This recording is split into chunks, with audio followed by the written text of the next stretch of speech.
பேருந்து இலவசம் போட்டாரு. ஆனா காசு கொடுத்து வாங்குறது டபுள் த ரேட்டு. ஈவி கட்டணம் கண்ணுக்கு தெரியாம ஏறுது. சொத்து வரி இந்த 3 மாசம் கட்டணம்னா அடுத்த 3 மாசம் டபுள் தி அமௌண்ட். அப்ப பிச்சை எடுக்கிற நிலைமையில் நான் இருக்கிறோம்.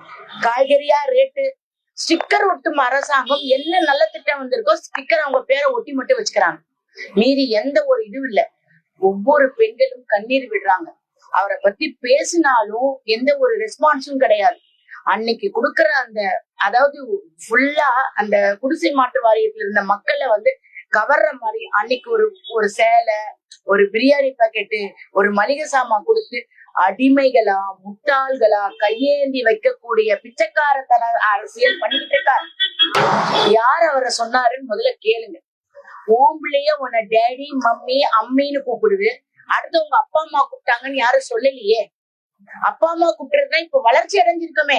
சரி, அப்பா அம்மா கூப்பிடுற பிள்ளை பலாத்காரம் படுதேப்பா. அப்பா அம்மா கூப்பிடுற பிள்ளை நடு தெருவுல கொலை உண்டு கிடக்குதே.